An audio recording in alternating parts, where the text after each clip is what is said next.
Blue side again.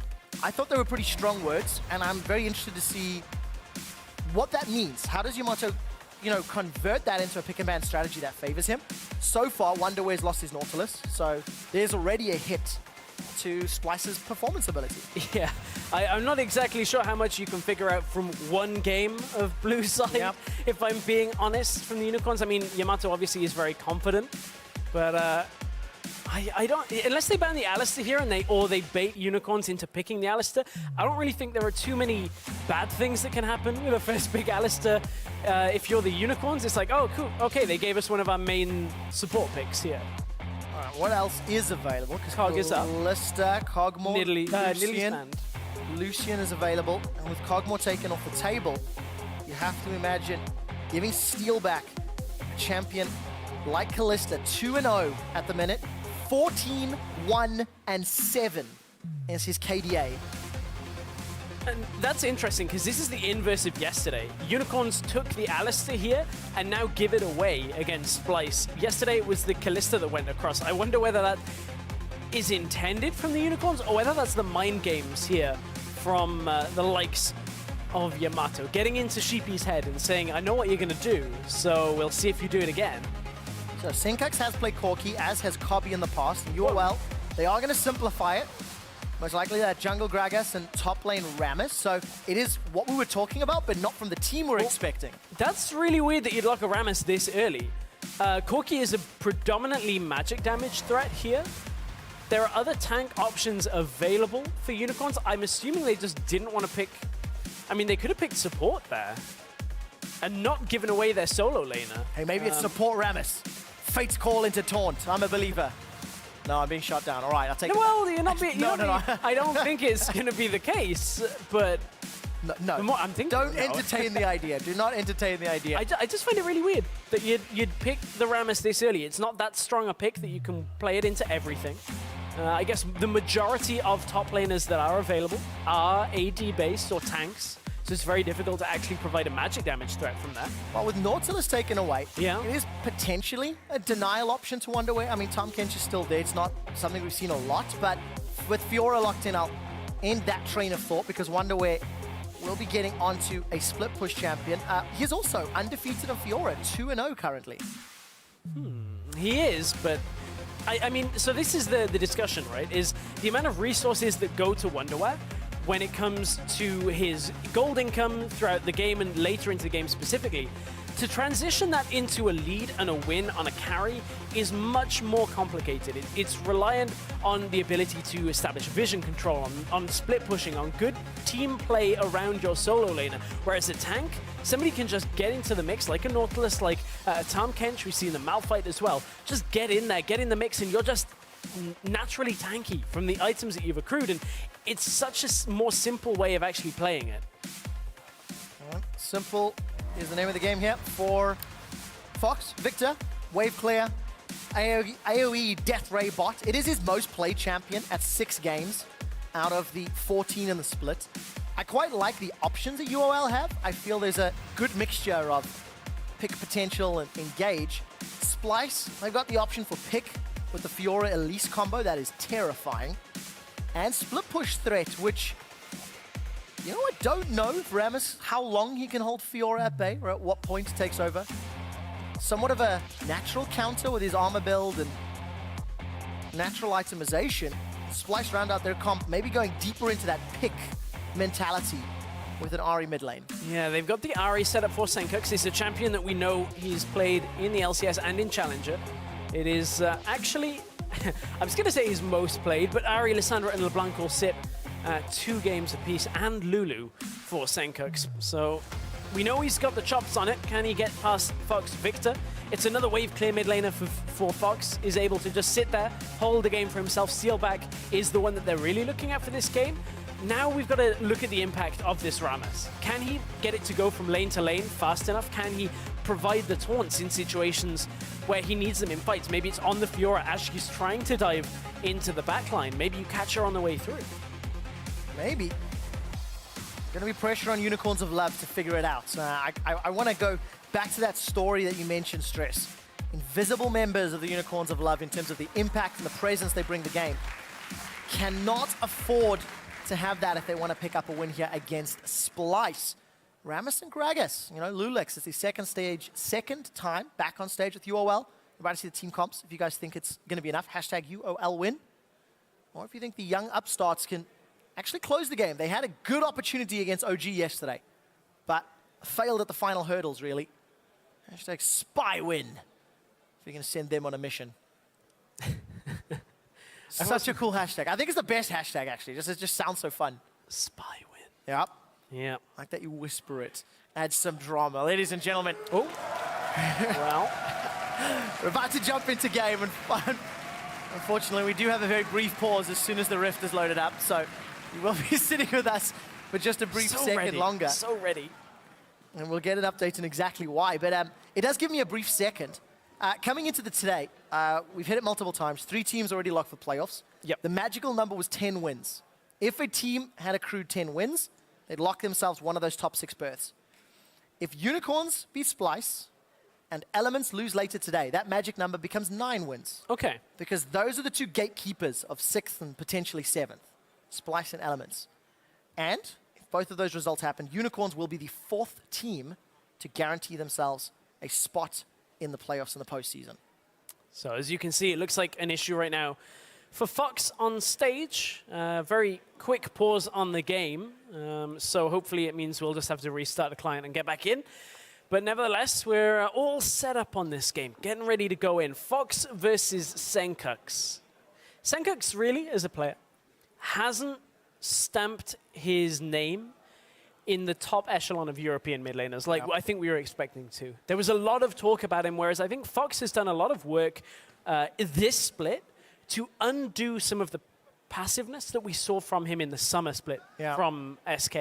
So I think they're at a level where Fox should reliably be able to win this matchup versus Senkux. Yeah, and I think Fox has actually been performing just at a better level throughout the majority of the games. Yeah. Whereas Senkux has had very high performances from time to time, but they've been quite few and far between, really. And, you know, you sort of had the pleasure of casting Senkux and the rest of the squad last year, as with G2. Do you think it's fair to say that maybe there was more expectation on Senkux than Perks coming into the LCS, or do you think Perks was always the more hyped of the two? Because unfortunately for Senkux, he's, you know, qualified through Challenger in much the same way, but not had the same impact. That's a really interesting question, actually. I think the level for Senkux by the looks of Challenger last year was that he was consistently higher than Perks, but the problem was when Perks was carrying a game, you knew it. Like, Perks was just destroying everybody as soon as he got a lead. But I think it's kind of a testament to the way that Perks kind of flew under the radar, whereas Senkux, everybody was talking about it. Yeah. Everybody. It was like, man, there's this 16-year-old Danish kid that couldn't play in the spring playoffs. This is finally his time to get in. Is this going to be it? Well, we'll have to see. We will see. Ladies and gentlemen, the pause has been resolved.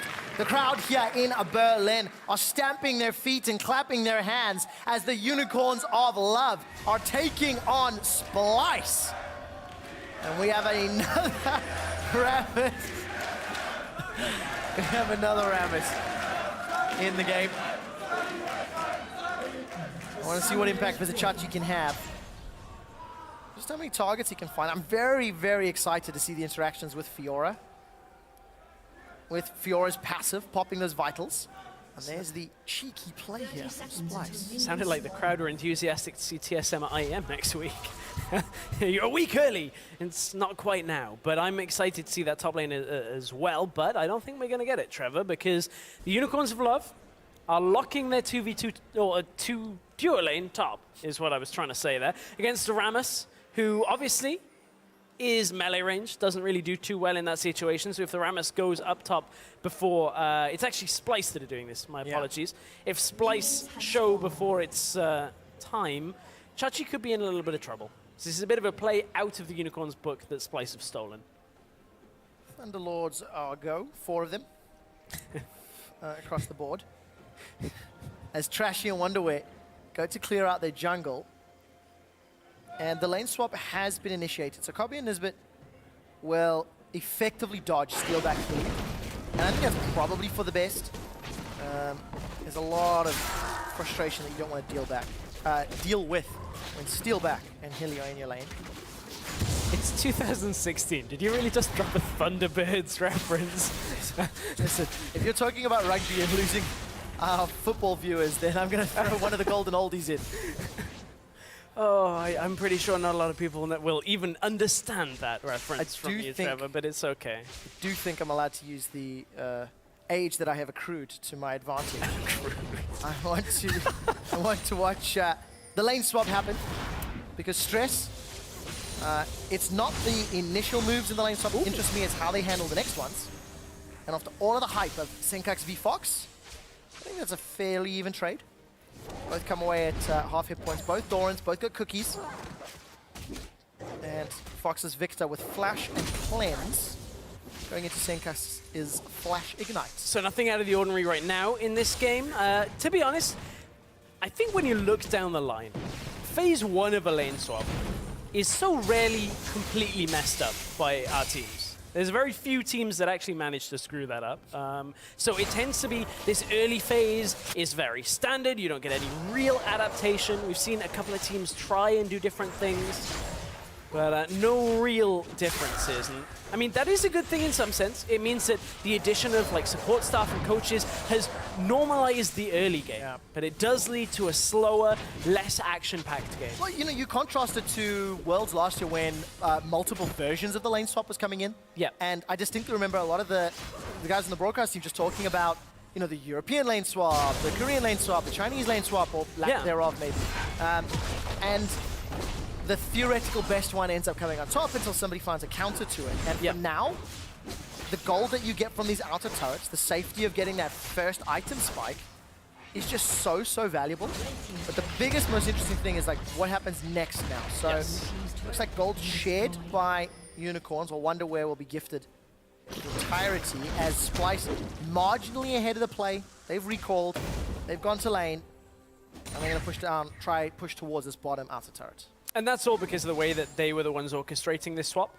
So knowing that they are going to be the first in the lane with no real competition ahead of them, they were like, well, we can set this up. It's only a very minor difference between the two. And for me, when I look at what Trashy has done with this lineup since coming into the lineup, so they obviously swapped their jungler over. It was obvious before. Now it's Trashy for the LCS split. That was his nickname for those that didn't know. Yeah, I didn't mean to make that bad joke. I just kind of said it and realized I had to backtrack on myself.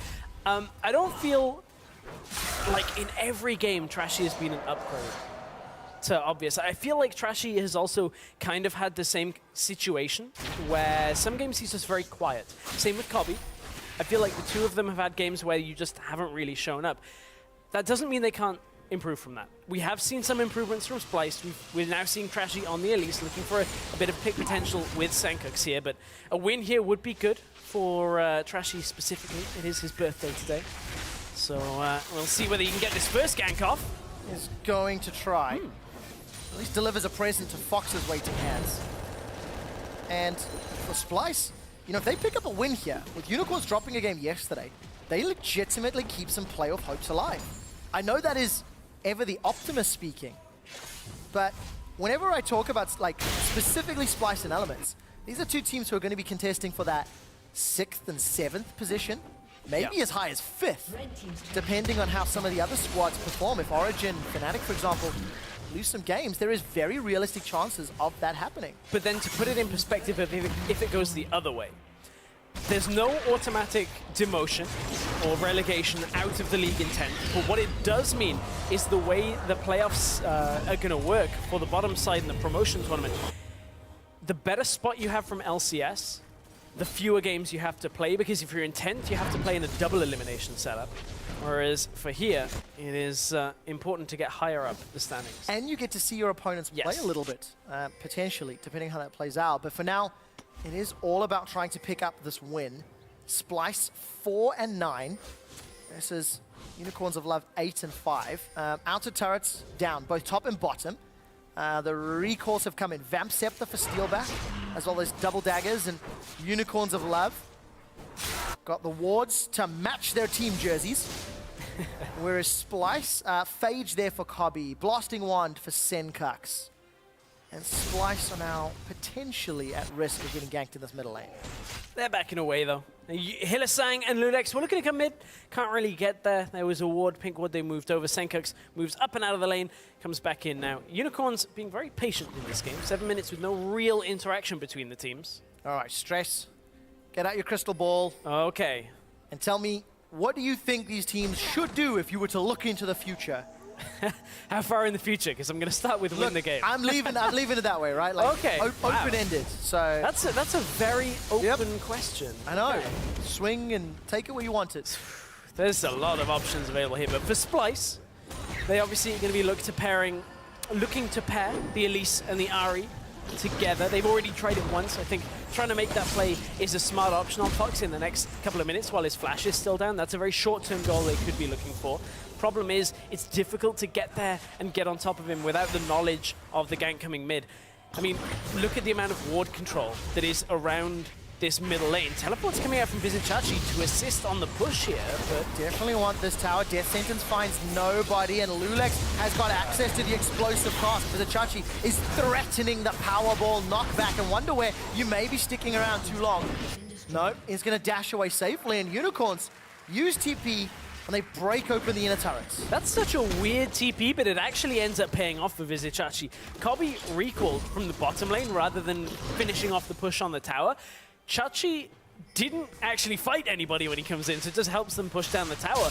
And Unicorns get a fairly uncontested tower that they shouldn't be getting right now. 8 minutes on in the game, they get that bottom inner tower, and Splyce don't answer with anything. All they're going to get from it is a blue buff. All right, blue buff and maybe some vision.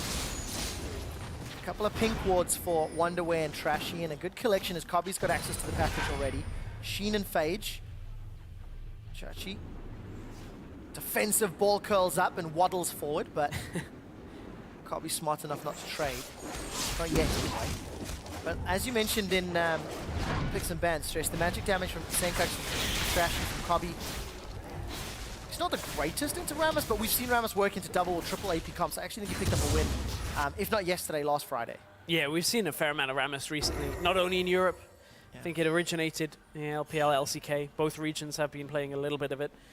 Weirdly, though, something I noticed a little bit more in LPL than other regions, they've been reluctant to pick up the likes of a Zizirot portal, which is kind of weird. They're the only region that seem to be doing it, so I expect Vizicachi to pick one up the later this game goes. Doesn't help you in team fights.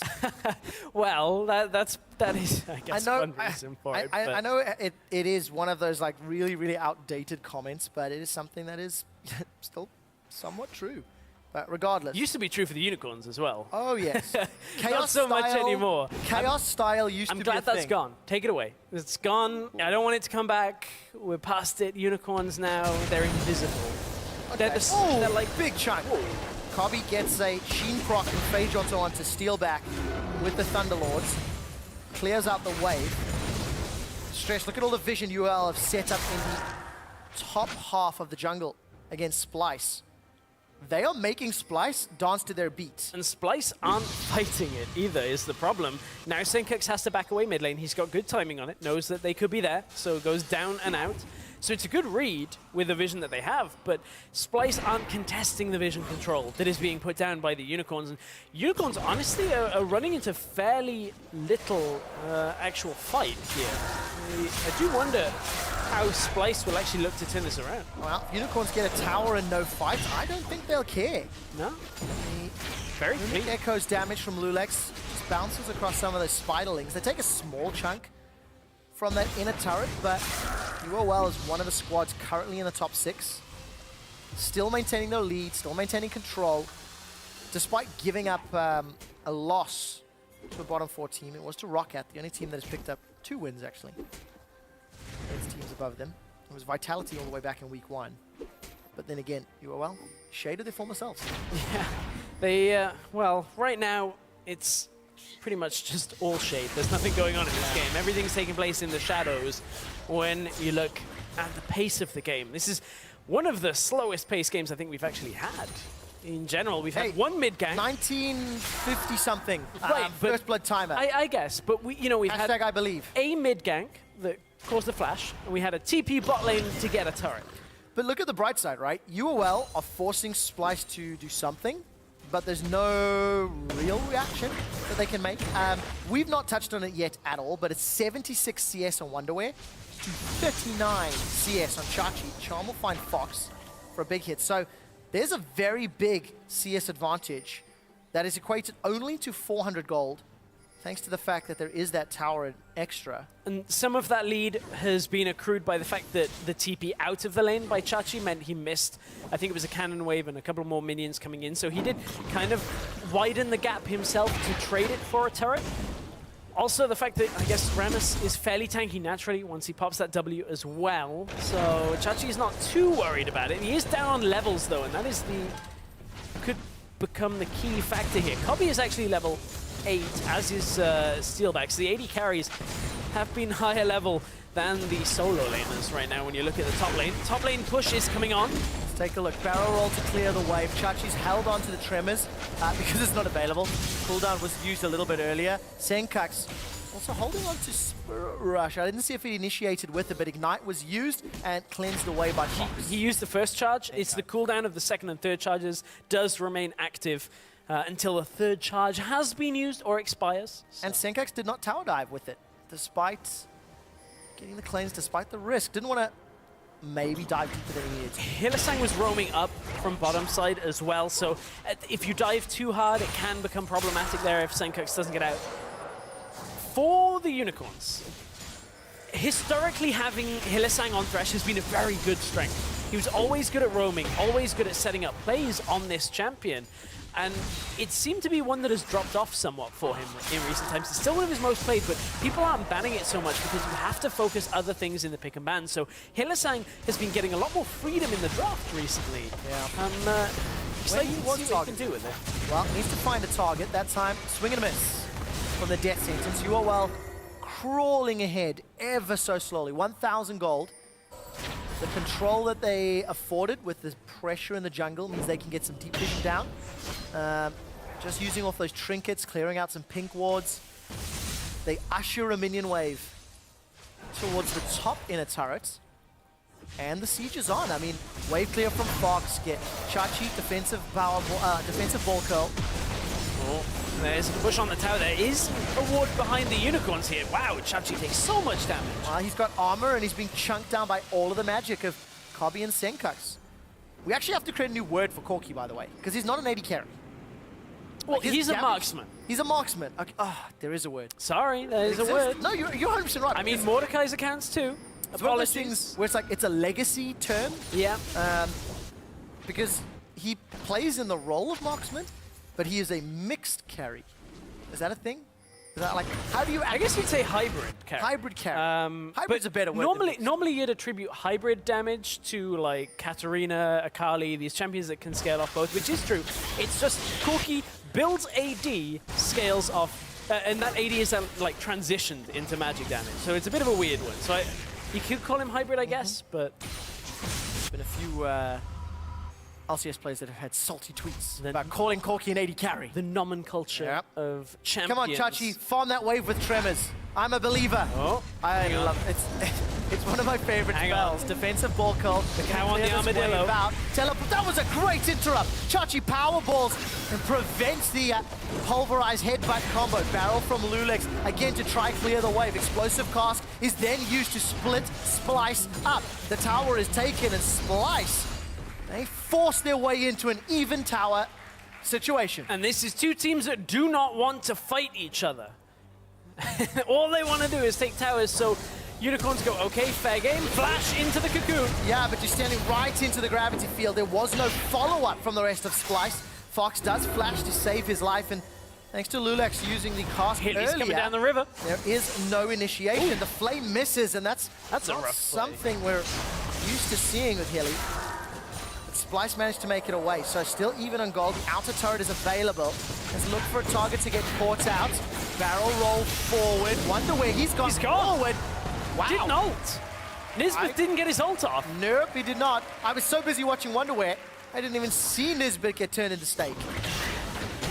Nisbeth, whether he was too low and just didn't feel like the ult would save him, because, I mean, it's all well and good popping it, but if you're on 10 health, then that 10 health is getting taken off you very quickly, but That was weird. Tower goes down.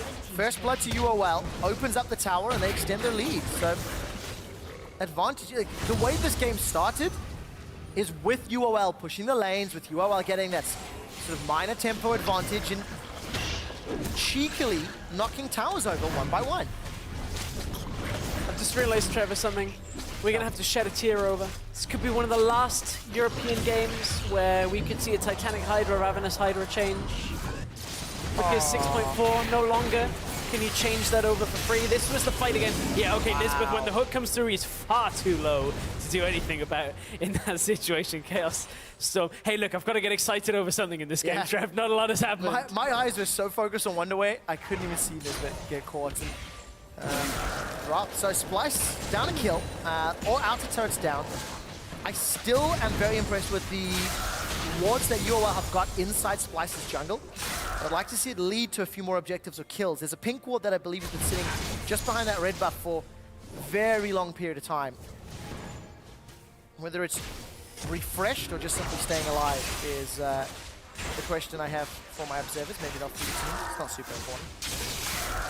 You like the phrase. You like the phrase "staying alive" this week, don't you? I know. I don't know why. You nearly burst out in song earlier. Yeah. You did like a remix version. For those of you that don't know, oh, failed that one. Nisbet did not combo, but the body slam finds Kobe. There's a disengaged barrel that actually helps Trashy get away, and the teleport from Chachi, as well as Fate's Call, is used. All of Unicorns are grouped and stacked. They've used a lot of their abilities. Charm will connect on Hilly, but it just buys time. Tremors and defensive ball curl just to take down the tower. Nisbet is interrupted once again. Will get stunned by the gravity field, and there is no will strong enough to survive against 5 members of the Unicorns. Splyce still running to the hills for this one, but do not underestimate the potential of Unicorns to push. Not only have they got the likes of the Callista, the ability to just hit the tower a lot, keep in mind Tremors is one of the very few abilities that works on towers as well. Will deal that damage in the AoE to any structures that are there as well. One of the overlooked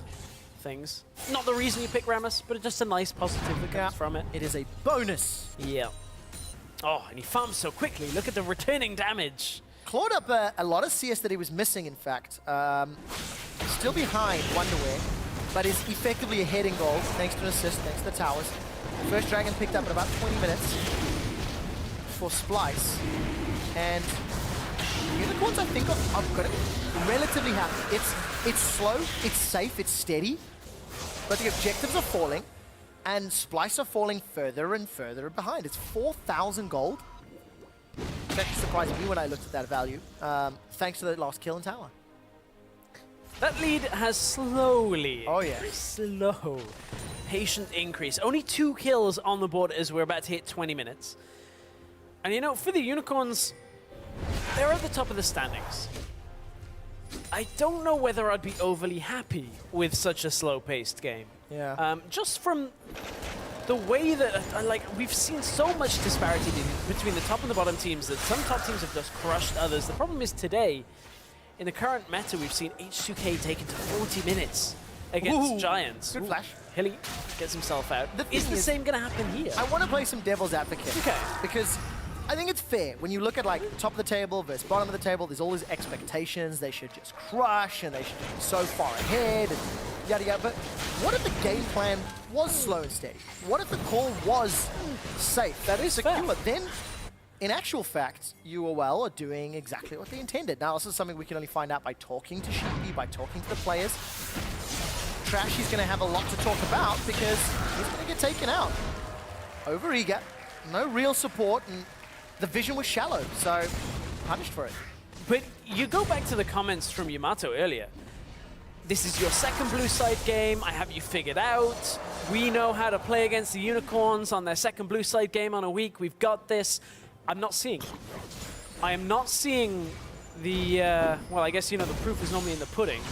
Seems like somebody didn't finish their main because they're not getting dessert right now, as Splyce not really showing up. They're not really doing anything in this game. Yeah. And that is arguably maybe because UOL have been putting them on the back foot.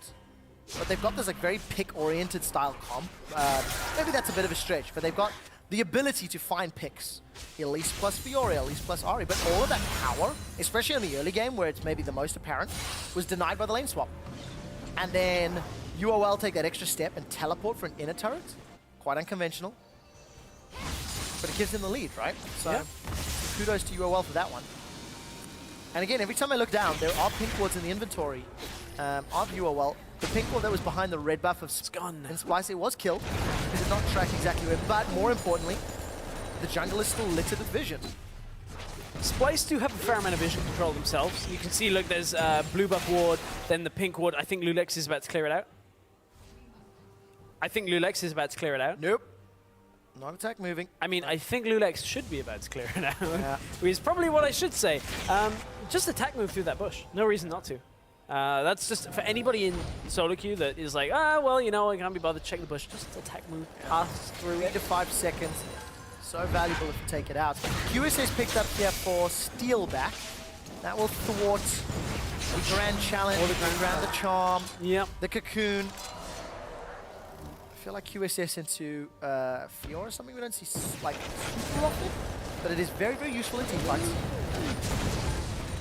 It was the undoing yesterday of them against Splyce. Origin. Yeah, Splyce played against Origin. Double QSS came out, or the QSS came out, and boom. Game so difficult to win in that situation. Not quite as definitive in this setup for the Unicorns. Unicorns are ahead anyway. They are very slowly increasing their lead right now.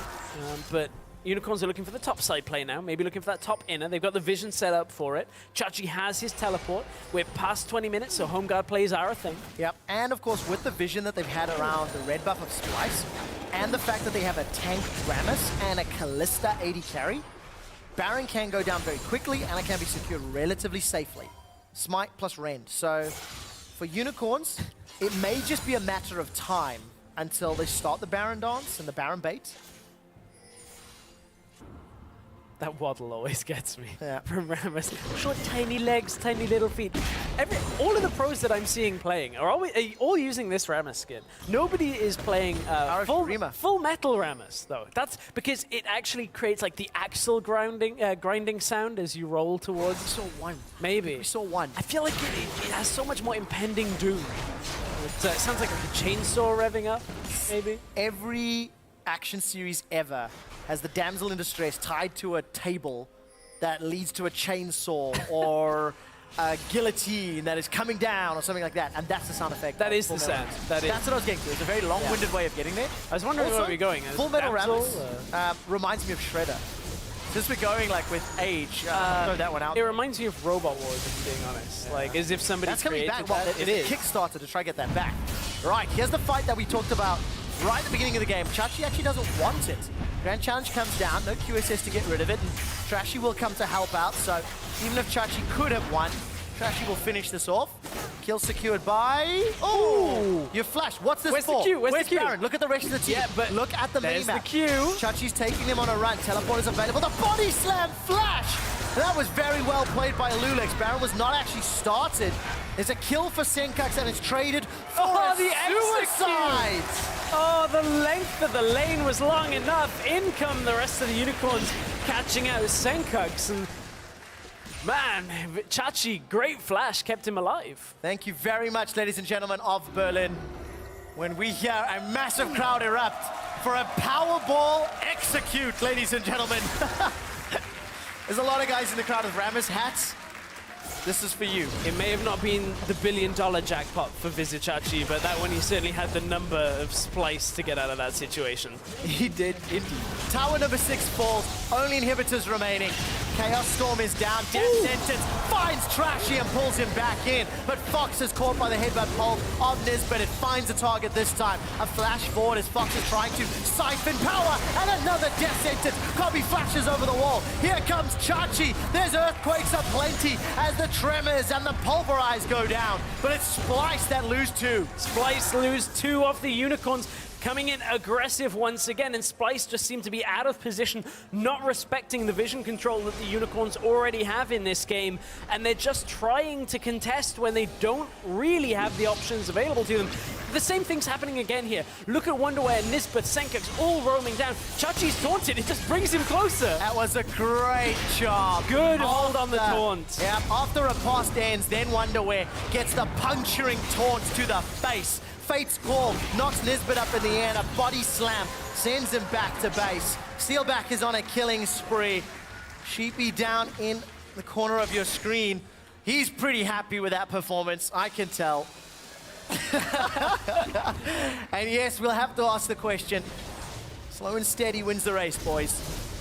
Not anymore. Now, let's be fair. In the last 10 minutes, 5 additional kills, 2 additional towers. The threat of Baron now was the tipping point where Splyce may not be able to come back from. They will take a reply turret. Yeah, they have one in the mid lane just because of the way that Unicorns had to back themselves away, couldn't really afford to take another fight on the health they were in. So it means Splyce do manage to strangle back a little bit in this game for themselves, but certainly the Unicorns still in full control. Yeah, they are.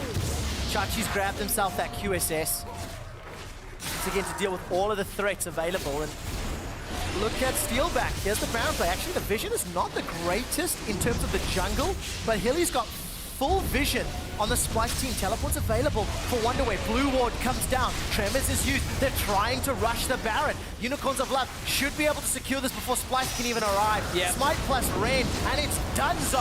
Hilly's even going to be fighting the rest of Splyce, zoning them away. Nisbet goes down shortly thereafter, and there's no flash for Lulex to follow on the body slam, despite having explosive cask. Now, UOL, they have all of your energy. Why is it crying? As Unicorns now push down through the middle lane with Baron buff. See, this is why I needed Pulse. Pulse would have been all over that. Like, Yeah, I why is now. he? God. Yeah. God, Trevor. I know, Pulse is shaking. Showing your age. I've done that multiple times in this past, actually. Thunderbirds, what are we going with new next? Stingray? Captain Scarlet? No, probably Kit. Oh, Knight Rider. There you see. There Well, we are in Germany. Exactly, I mean, if ever there was an idol to be spoken about. Yeah. Missed the Hoff himself, but... Right, so we're going way back. This was... Trashy getting caught. This was the hook, the seemingly potential hooks. Almost beyond range hook onto Trashy to catch him out. Here, the Unicorns readjust Lulex in from the side. At this point, you can see, look at where Senkux is. Nowhere near the fight. In come the rest of the Unicorns to clear this one up. Again, it's another example of Unicorns picking a fight where the numbers are in their favor. Chachi has Flash Taunt available onto Senkux, if he was looking for it. Didn't actually want to. Yeah, the Powerball, Home Guard, TP, Taunt gank worked. Again, look, pink wards are plenty from UOL. They're using the vision well. Minute and a half left on the Baron power play. Plus 2,800 gold over their opponents. That means they're just about 10k up. And with Teleport very shortly available for Chachi, you have to feel he's going to push this bottom lane, while the rest of the team is sieging up top. One of the most painful things I feel like here for Splyce is... I'm remembering correctly, the game against Fnatic. Fnatic got no kills, right? Yes. Maybe the opposite happening here. Yep. as Unicorns of Love at 8-0, we still got a long way to go. Senkux got blasted apart. Death sentence from Hilly. Yeah. Oh, no, and Chachi. Taunt. Flash over the wall. Flash taunt. They predicted Taunt into the play as well. And the man that bursts Senkux down, Fox, is the one that secures the kill. 4-0-2. So about those invisible players we talked about, less invisible against Splyce. That's because Splyce are invisible in this game. Yeah. They're really not actually pushing anything against the Unicorns. You know, we've heard that Splyce, you know, in practice it's going so well, everything's been better. I'm not seeing. And they have had freedom in this game to make plays. Trashy's gone. Yeah, he gets caught out. Hylissang finds a death sentence when it counts. After missing just a couple in the mid game, he strung them back to back to back. Lulex with his 90% kill participation is 3 levels up on Trashy in this jungle matchup. Lulex is so far ahead. Yeah, plus 50 CS, plus 9 assists.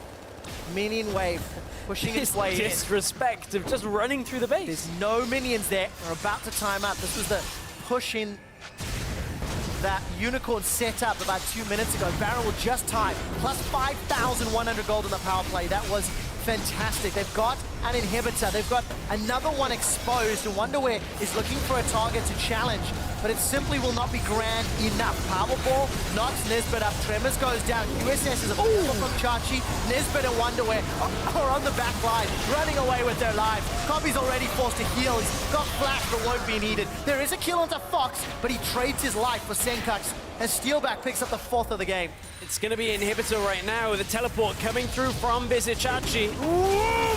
The taunt onto Cobby. He tried to flash away, but it was simply not quick enough. Chachi is now stuck in the middle of the team. Steelback's hopping backwards with that passive. QSS comes out. He's there. Doesn't get the kill, and Steelback stays alive. Still unkilled, still undefeated, as finally they take down Wonderwear. Helasun gave his life for that defense, but there's 2 inhibitors down, and it's the 2 best runs that you want. At that point, what was that? Unicorn, I didn't get what you said there. I just got confused by the camera cut, and I stalled with it. It's okay. I was like, I'm going to follow on from whatever Trevor says. And not like, it's okay. It's fine. We're in a situation where even Splyce managed to react with something there from Unicorns overstaying in the top lane. They take out the turret, they take the inhibitor, but at the cost of 3 kills is fine for this Unicorns lineup. They'll be happy taking that inhibitor. And honestly, it seems academic at this point to close out the game. So this was the push on to the turret. Senkux caught early means he can't dive on Fox until Fox steps forward in this fight. Good damage onto Chachi, and Chachi peels back. As soon as that Grand Challenge, not even one of the vitals was procced here. He recalls and teleports back in. At this point, Senkux thought he maybe had the damage onto Fox there. He blew up Fox, but it's Steelback that's really the difficult person to take down here. In comes the teleport. There's the big knockback, and from Steelback here, he gets the inhibitor. Kites maybe a little too far forward after Cobby, and Nisbet comes to interrupt. And again, this is Unicorns playing it a bit scrappy. Not really too much more to offer from them here, but it's all on Steelback with the outplay here. He does so exquisitely. Even Ren's just before the riposte started. Kirill's Scimitar to stay alive. Supers finding their way into the base of Splyce, and as if the numbers, Unicorns now grouped up in this middle lane. The threat of a Powerball is just so great. Flash will be available fairly soon if they want to, and Death Sentence connects onto Wonderwear. Riposte will keep himself alive for a little while. Nisbet knocks up Fox and Hilly. They're deciding to engage. Splicer down 10k, and with Wonderwear on the Death Sentence, that might be his death. It is! The Chaos Storm takes him out. Trashy goes low, but the focus will be the tower. Tremors is ticking away. Chachi Powerball, Helasun finds Senkux, and Fate's Call knocks him up into the air. A retreat from Splyce as the Unicorns of Love, slow to start, but so strong to finish. They bounce back, take down the Nexus, and Hilly is hitting everything. Oh, they're not done yet. They want more kills, Trevor. Another one. Finally, Unicorns of Love take down Splyce.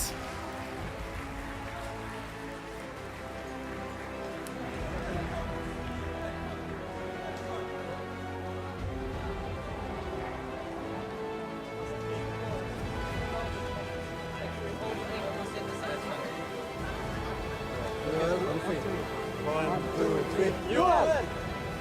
Expected, cool, calm, collected. Gigantic grin there from Lulex. Not a great game yesterday, but 0-1-14, involved in 14 of the 16 kills for his team. I guess the question of Invisible is kind of answered there by his actual involvement in the game.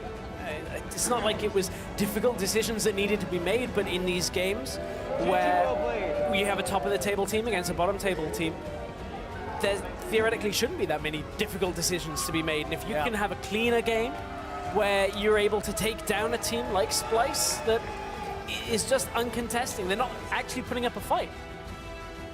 Good team huddle there from Yamato Cannon and the boys chatting about the game.